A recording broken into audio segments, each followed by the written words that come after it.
Do you know, wearing a hat, you can put in front of it shell oil on the hat. You don't need to tattoo your forehead. And then when you're not sponsoring it, then you can take off the hat. And you can sponsor multiple by changing the ball caps.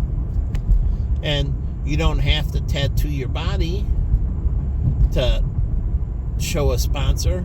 You can wear a t-shirt or a long sleeve t-shirt with the different sponsors on it.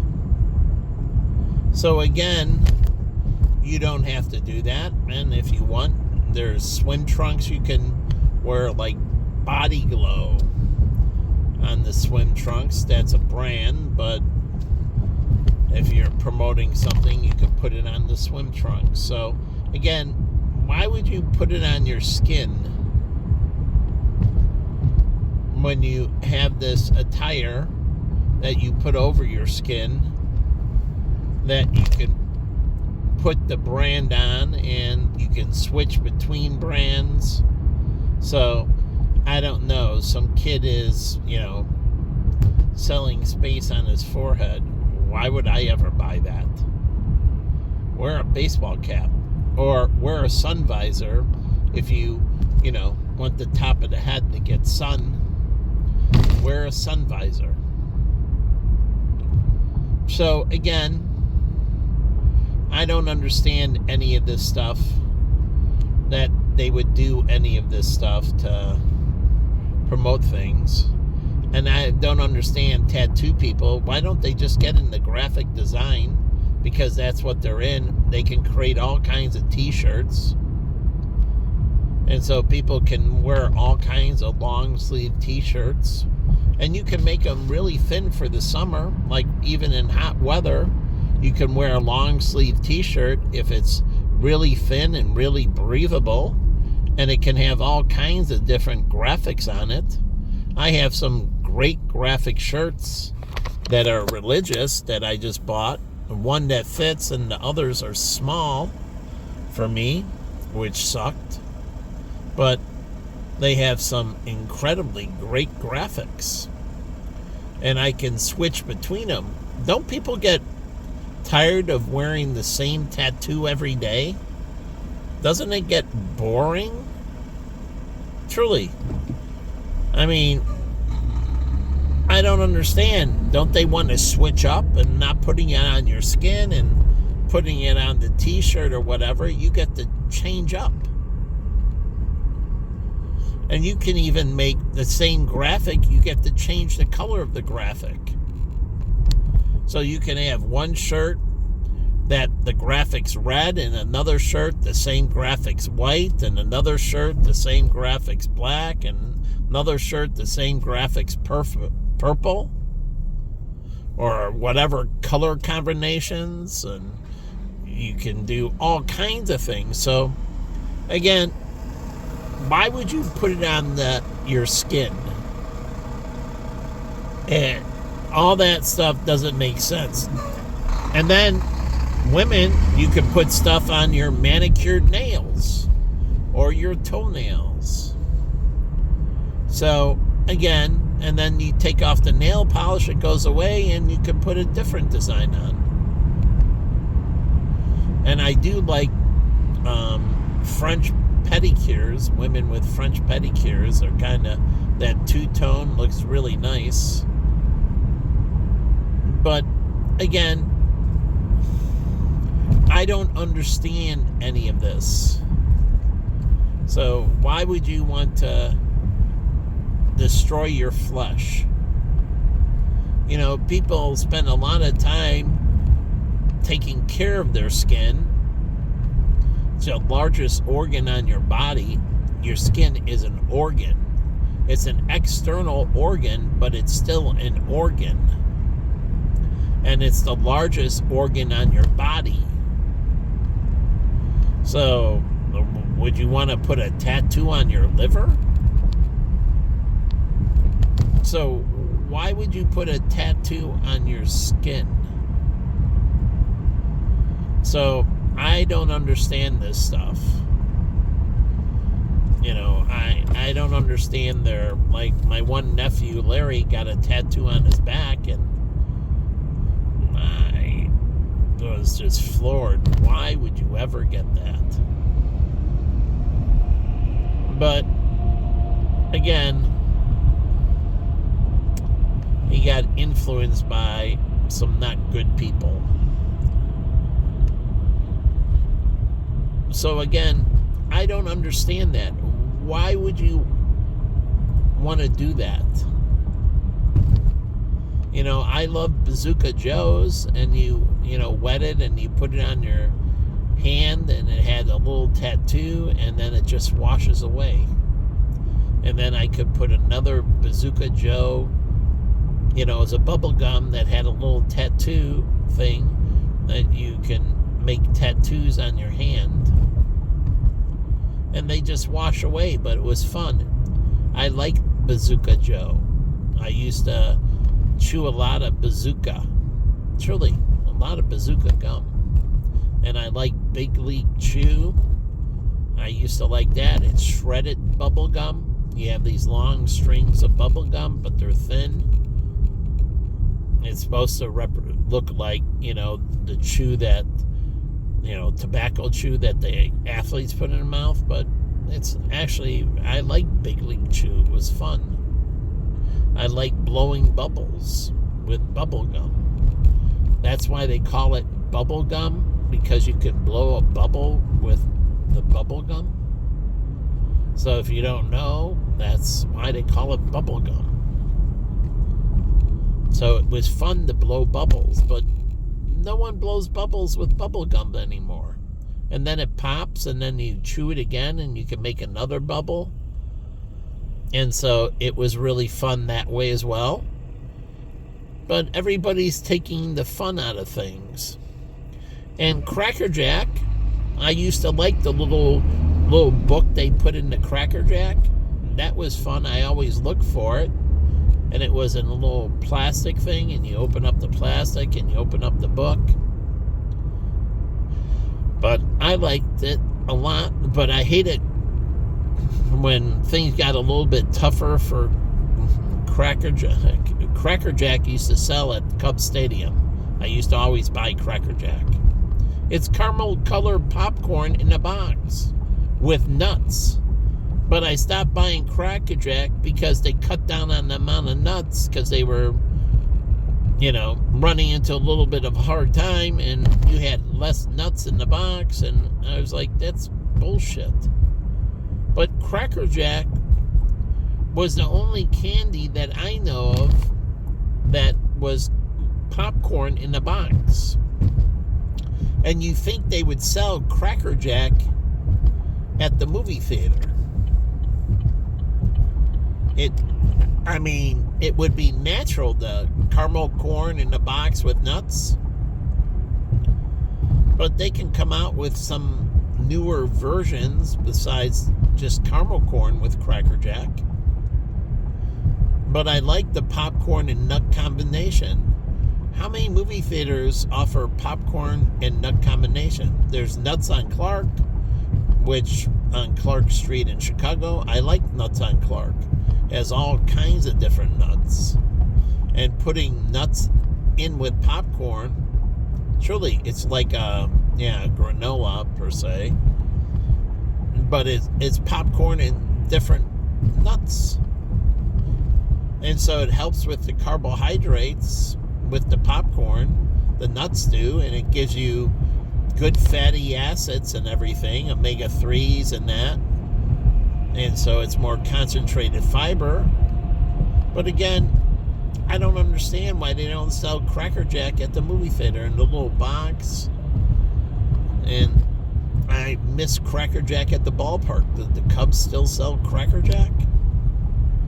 And also, the scorecards in baseball used to be a big thing. I used to have to sit there on the bench and track the pitches and, basically fill out the scorecard. I did it in high school, and I did it in the minor leagues and that, when I was on bench tracking the opposing pitcher. So, again, I don't understand. So I like doing the scorecard if I wasn't up to hit and we were in. And truly, so when I came in from the, when it was our time to bat and I wasn't, I used to do the scorecard. And it, you're recording the pitches, the balls and the strikes, and you're, marking what the play is, and you're also drawing a line where the ball went. So, pop out, ground out, the different, indicators for what happened. Line drive, truly. Lined out, popped out, grounded out, 6-4-3 double play, and you hit who got the ball first, 6, and then the second baseman, 4, 3 is the first baseman, 4 is the second baseman, 5 is the shortstop. Or, I'm sorry, is it the other way around? But anyways, the whole point is the scorecards. You can do the scorecards in soccer, but it's going to be a little bit different. Where the goal, who got the assist, like in hockey. Soccer should give you points for an assist, right? Because in hockey, you get a point for an assist. And then you can have a scorecard and track it. They have a scorecard in golf. And why can't you do the scorecard at home? And fill out the scorecard for your player. It's something to make TV interactive, to further, make it more educational. And you can fill out the scorecard for your favorite player. But the thing is, TV would have to allow you to be able to do this. So on the side screen, you can pick the players you want to follow. And then it gives you this, Gamecast. Like when I was at Vanguard, I used to watch all the Cubs games when they were playing. And I put it up in the corner of the screen. And Gamecast, it's all digital. You don't see the pitcher in that. It tells, who's up, who's on first, what the pitch count is, and it shows the diamond, the baseball diamond and everything. And it gives information, no TV pictures or anything, no sound. It's silent. But I thought it was awesome. And I used to follow all the Cubs games when I worked in Arizona at Vanguard. I would have it up on the screen in the Gamecast. That's what they call the Gamecast. But they could do that with TV, and you can pick the players. Golfcast, I guess, but it's still a game. So, Gamecast for golf, Gamecast for soccer, Gamecast for hockey, and then you can fill out a scorecard watching Gamecast. And so it gives you, you watch the player as you're watching, them switch between different golfers. You can see what your golfer is doing in the side column. And so you can track via Gamecast. You get to pick the golfers you want to track. And if you want to track them all, you can track them all, and you slide up and down on the side column. So you just toggle over to your right, and then it highlights one of them, and then you can go up or down. And if you want to follow them all, you can. Or if you just want to follow the ones you're going to do a scorecard for. And they can offer multiple scorecards. You have a scorecard in bowling. I did the scorecard in bowling all the time. And you have to total it up. So you can watch bowling on TV and do the scorecard for your favorite bowler, and you get to total it up. And it's something you can remember. You can collect them, and you can order them for the different, bowling events or the PGA and that. So you order them online. They send it before, the upcoming telecast. So you order in advance, and they send you the scorecard. Even for baseball games, you can order the scorecard, and they'll send you, several scorecards. And the scorecards will have the teams on the front of them for each game. And then you get to fill out the scorecard and interact that way while you're watching the game. That's why I like Bartman, who got a bad rap, but he had the radio in, and he had the old FM handheld, a little small radio with an earpiece in one ear, and then he would fill out the scorecard every game. He worked for Hewitt. He was a nerd, and what happened to him was a disgrace. I thought Chicago was very disgraceful in what happened to him. He didn't mean to, but he got in the way, and then the Cubs lost the game. He dropped the ball, and it was a pivotal moment. But again, it's a way where they tell the fans to stay back. Again, but he was really into the game. He went to the Cubs game, and he would listen to the radio telecast with one earpiece in one ear and the radio next to him. You can do it with your phone. You can put an earpiece in, and you can listen to the radio broadcast, and you still hear the announcer, and you still hear the rest of the game, but in one ear you hear the radio broadcast.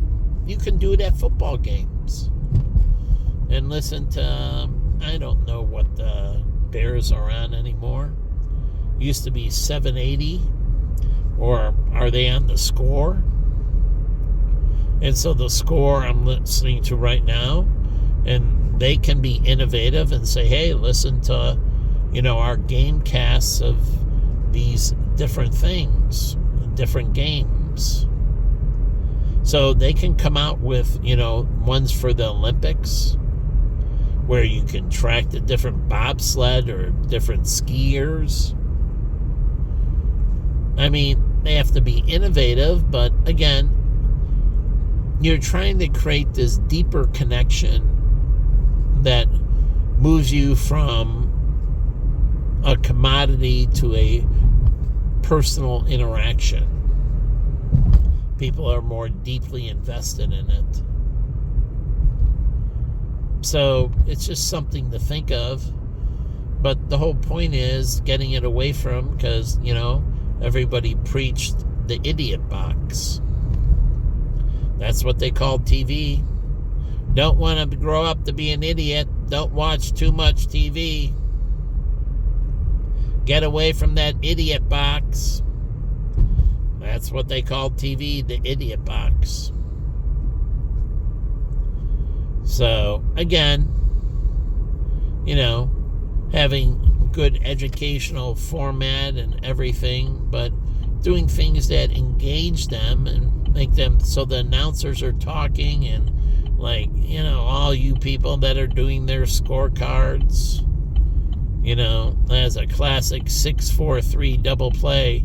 Or how about your fantasy league? You have independent scorecards for your fantasy league, for golf or whatever.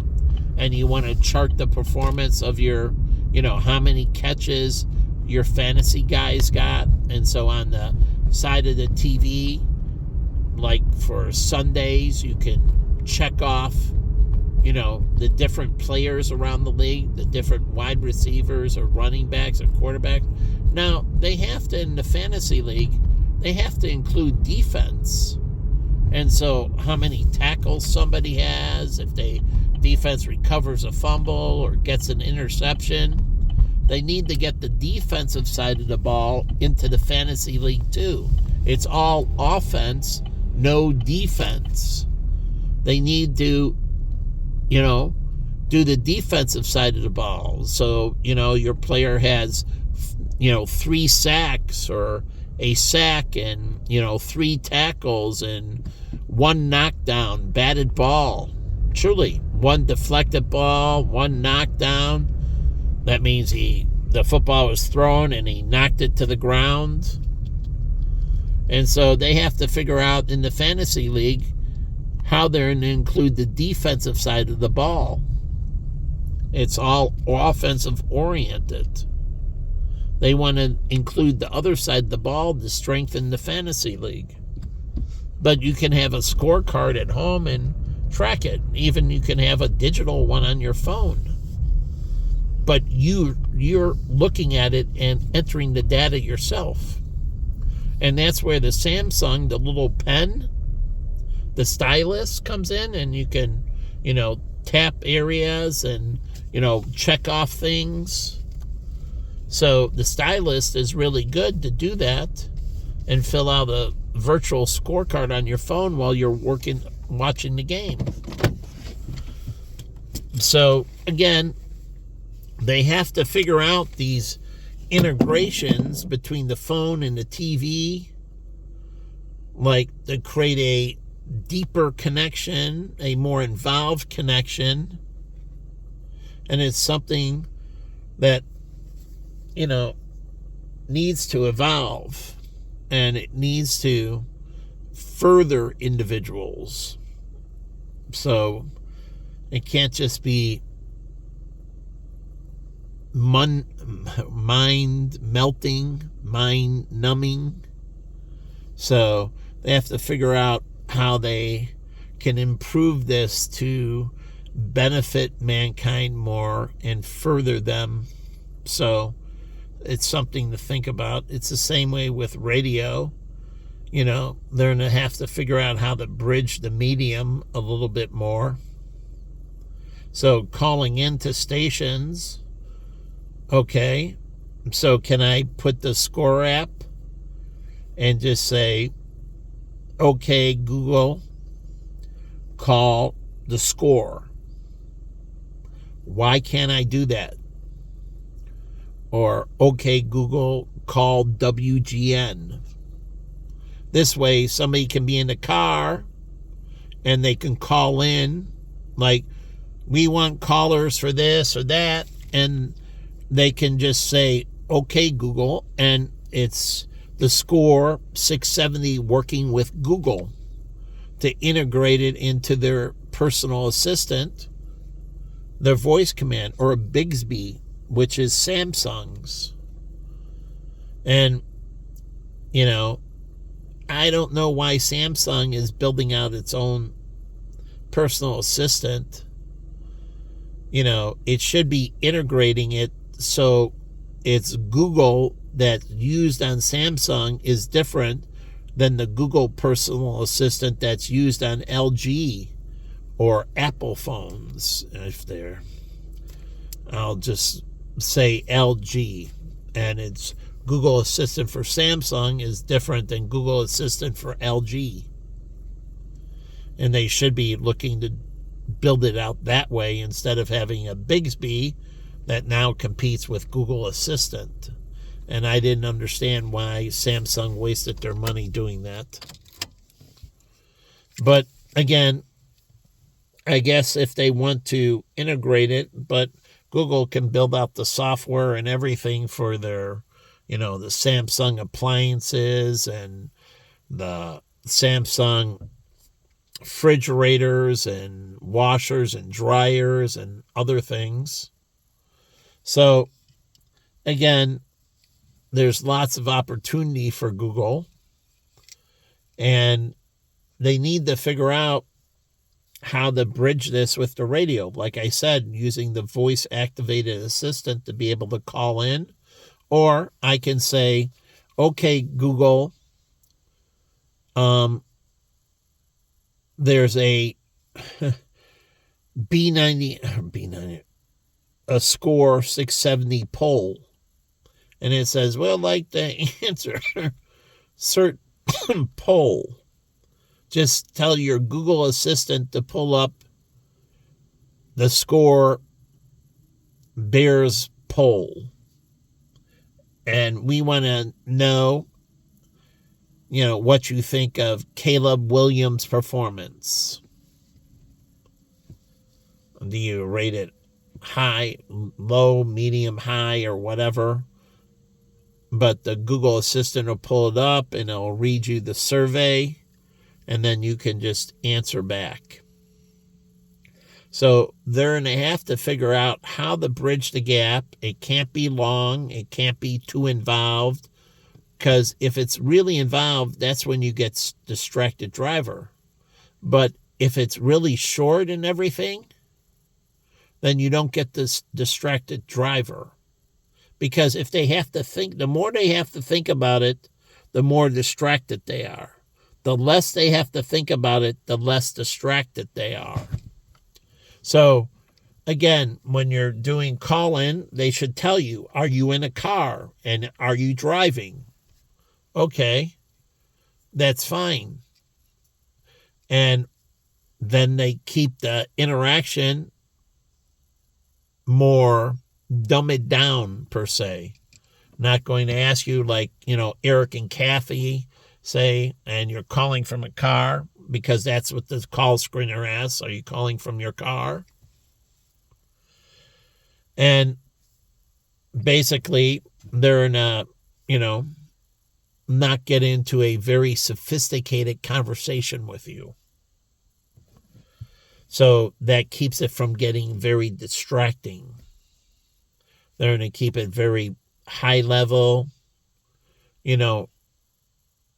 and brief.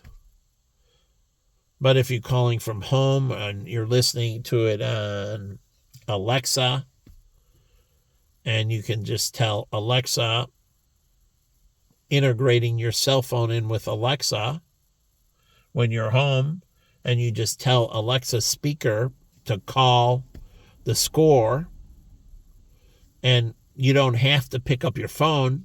Alexa just uses your phone because it's connected, and it calls out and it comes in through the Alexa speaker. So you don't have to go get your phone. It's integrated with the phone. It hooks up, and you tell the speaker to make a call. The speaker makes a call. You have to approve it on the app setting, but once you approve it, then when you go home and it recognizes, obviously, the phone, because you have it on, accepting connections, it connects, and then you can just have Alexa call who you want, call the score, and so on. Now, you have to figure out that Alexa will put you on hold, and once they pick up, it will automatically pause the speaker and say, Michael, the score picked up, and, you're on the air. But again, integrating these things to create deeper connections and allow people to call into the show or do surveys, or post on social media, say, okay, Google, pull up Facebook score page, make comment on the score page. So anyways, they're going to have to figure these things out going forward to be able to deeper connect with their audiences, to make it more interactive, more personal. Anyways, end of video.